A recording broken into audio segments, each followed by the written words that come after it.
Ubur-ubur adalah hewan laut yang memiliki banyak keistimewaan. Salah satu jenis diantaranya bahkan memiliki kemampuan untuk kembali muda. Ubur-ubur pertama kali muncul dan ditemukan sekitar 650 tahun yang lalu di setiap permukaan laut dan di air tawar. Kemudian diketahui spesies ubur-ubur terbesar adalah the lion's mane jellyfish atau ubur-ubur bersurai singa. Ubur-ubur tidak memiliki sistem pernafasan karena kulit mereka cukup tipis dan tubuh mereka sudah berisi oksigen.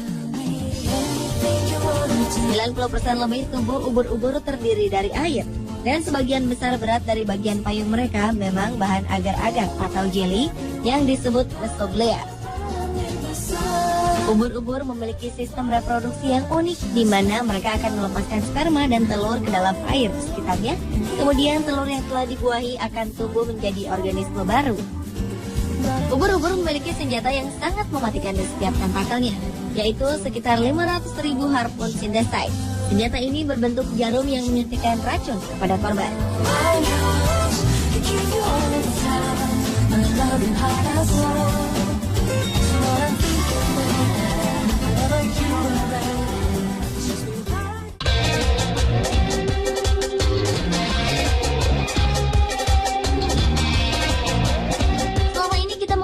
Bahwa hiu merupakan predator yang mengendalikan rantai makanan teratas di laut. Namun pada 4 Oktober 1997 di lepas pantai California, Amerika Serikat, sekelompok pengamat paus yang sedang bepergian di Pulau Farallon telah merekam sebuah kejadian unik tentang paus pembunuh atau orca yang menyerang hiu putih dewasa dan kemudian memakan hiu tersebut. Peristiwa ini kemudian mematahkan fakta yang sebelumnya tentang predator yang mengendalikan rantai makanan teratas di laut. Paus orca yang merupakan spesies terbesar dari keluarga lumba-lumba ini ternyata bukan hanya memangsa hiu, penyu, gurita, atau burung, melainkan ia juga menyerang paus biru muda dan paus besar lainnya. Namun uniknya, hewan yang hidup di kawasan dingin seperti Arktik dan Antartika hingga kawasan bersuhu hangat ini justru bersahabat dengan manusia dan lumba-lumba. Walau terkadang paus orca suka menyerang kapal karena mengira kapal-kapal tersebut sebagai paus atau hiu. Hewan yang dapat meluncur dengan kecepatan 48 km per jam dan menyelam hingga kedalaman 30 meter di bawah permukaan laut ini ternyata dapat berbicara satu sama lain. Paus orca menggunakan siulannya sebagai cara menemukan jalan di sekitar mereka. Gema ini juga bertujuan untuk membantu binatang memetakan lingkungan mereka dan untuk menentukan lokasi pencarian makan berikutnya.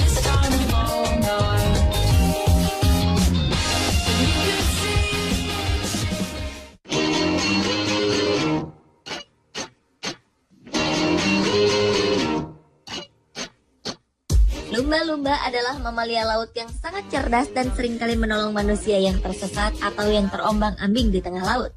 Dalam hal berkomunikasi, lumba-lumba memiliki sistem komunikasi yang dinamakan sistem sonar, sound navigation and ranging. Sistem ini memanfaatkan perambatan suara di dalam air sehingga dapat menghindari benda-benda yang ada di depannya dan membuat lumba-lumba terhindar dari benturan. Selain itu, lumba-lumba juga menggunakan suara sebagai indera penglihatannya untuk mencari arah kemana ia harus berenang untuk mencari makan.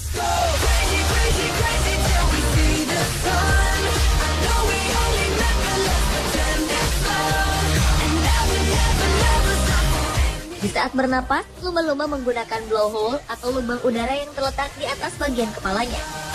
Mereka harus naik ke permukaan hanya untuk bernapas.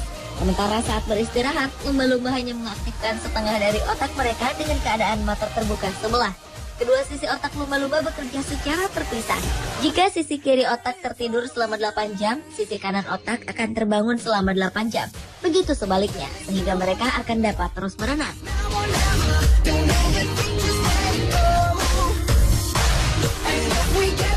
Kecerdasan yang dimiliki lumba-lumba ternyata dimanfaatkan pihak militer Amerika Serikat untuk menjadikan hewan ini sebagai mata-mata dalam misi spionase.